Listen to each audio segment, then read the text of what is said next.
Yes, people, and welcome back to another video on the Bridge YouTube channel where we bring you all things Chelsea. And you know what it is today? It is Up Watch. And on today's video, we usually talk about the other top 6 opposition sides that have played, and I give my thoughts and opinions on how they played, whether it's been good, whether it's been great. You know the usual. So let's get into it. So let me start with the first game, which is Liverpool versus Everton, aka the Merseyside derby. Now, I thought for a good majority of the game, Everton did a great job defensively against Liverpool. They were. I really feel like that young centre back they have alongside Tarkovsky, who is alongside obviously Keane as well, Michael Keane. I think his name begins with B. I think it's Branthwaite or something like that.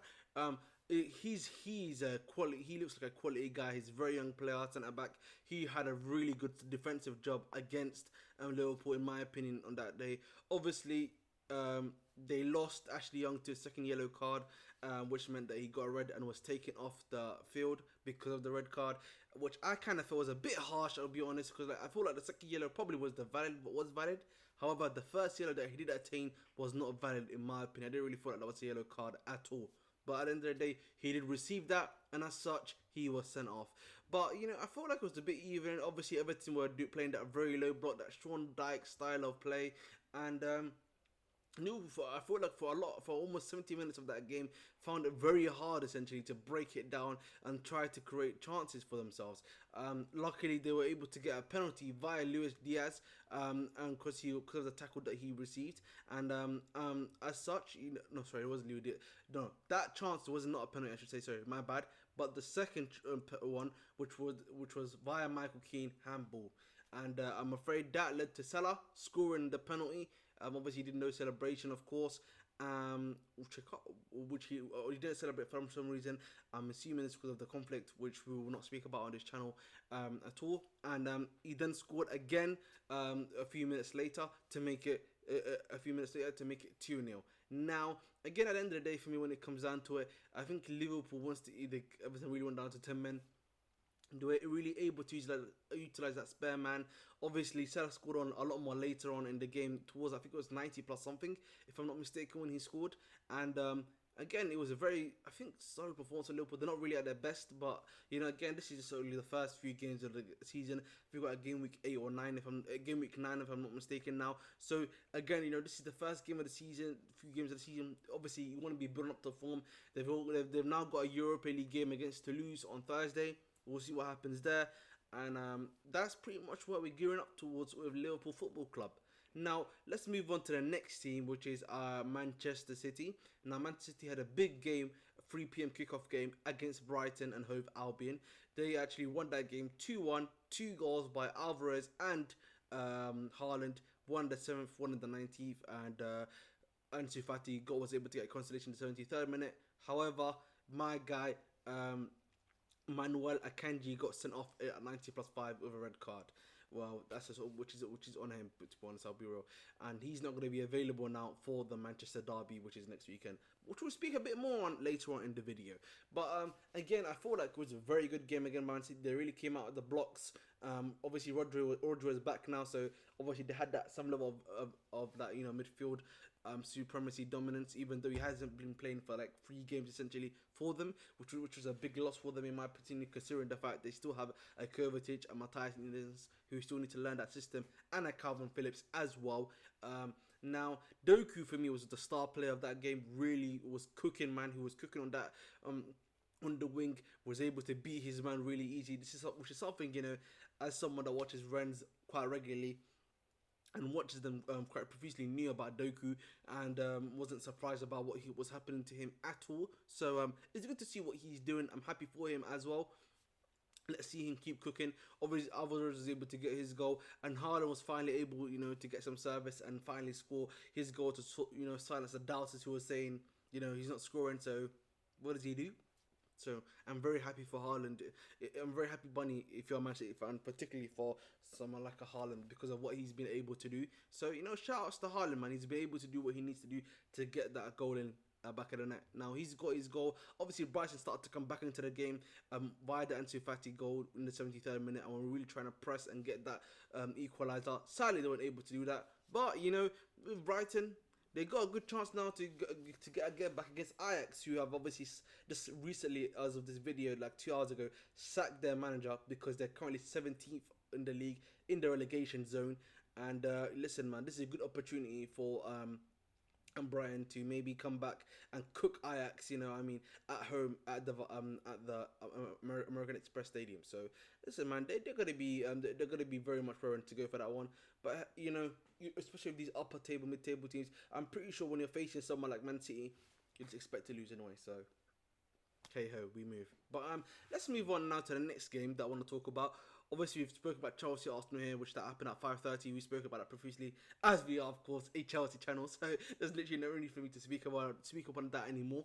But let's speak about Manchester United versus Sheffield United. And honestly, for me, if you're a United fan, this is a massively worrying game. Now, let's not get it twisted. You escaped to win against Sheffield United. You got your 3 points. Now, I'm happy for that. The problem, though, is, the way you played against Sheffield United, was, I think, to say the at best, shambolic at best, in my opinion. And part of it for me is that, you know, I don't know what it is, but I think a United friend of mine said it best. United play to the level of their opposition. So if you were literally playing like the way Sheffield United was playing, and that is very poor for me, because then that means you only raise your standards when you're facing top opponents. Then when it's against bottom opponents, you just go up to their level, which is kind of bad. And the thing which kind of saved United was the individual brilliance. If you be honest, Dalot's like wonder goal outside the box literally saved them to win the game. But if you look at it deeper, Sheffield United were making multiple chances. They literally had control over their midfield, which had Amrabat, which had Bruno Fernandes, which was kind of crazy to me, to be honest. Like I will be honest, Maguire and I forgot his name, and Johnny Evans were actually pretty solid, bro. They were saving them. If we're being real, quite literally, it was literally the midfield that was just getting cooked to shreds, to pieces. Honestly, for me, which was kind of surprising considering how much money to spend on Amrabat as well. So the thing for me, we know what Bruno's like, Mr. Hiding FC. We don't see him FC. You know what I mean? He's somewhat FC. And this is the problem. When your main creator is missing, you got Rashford here. All he wants to do is just beat his man and then just cut inside and shoot. That's kind of annoying when you've got someone like a Højlund there who's really looking for service. He's not getting provided by Bruno because he's gone missing today. Rashford's gone missing today as well. So it's a problem for your young guy, because he's almost. I saw a stat today that said he was almost 007 next game. He'll be 007 next game in the Manchester derby. I thought that's a guarantee too. He might really be 007. It's crazy, bro. And that's the thing. I feel sorry for him, by the way. He doesn't deserve the 007, because I said this before. I would have taken him at Chelsea if you hadn't gone for Jackson, because I was very reciprocal of his talent and his ability on the ball. So that is what it is there. But at the end of the day, man, United, man, it's worrying, because obviously they got Copenhagen now tomorrow. And Copenhagen, man, the way they've been playing, they were giving Bayern a hard time. They've given Galatasaray a hard time. Man, United, mate, they could be in big trouble against Copenhagen, man. They could be in big trouble. That's what I'm going to say on that one still. So we'll see what happens there at the end of the day. But I would not be surprised if you hear tomorrow Manchester United have lost to Copenhagen, and then they go to a Manchester derby and Man City literally devour them. Man City, I'm just going to let you know right now, Man City are going to have fun with Manchester United next week in the Manchester derby. So get ready for that one, you know what I'm saying?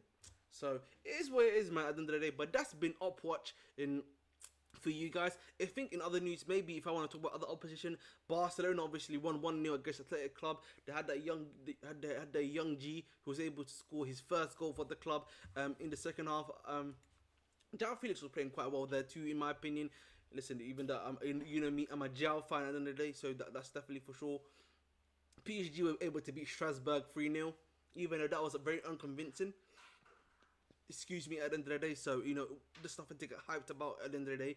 So, we'll see what happens there with PSG. They've got a good game now against AC Milan, who actually lost to Juve.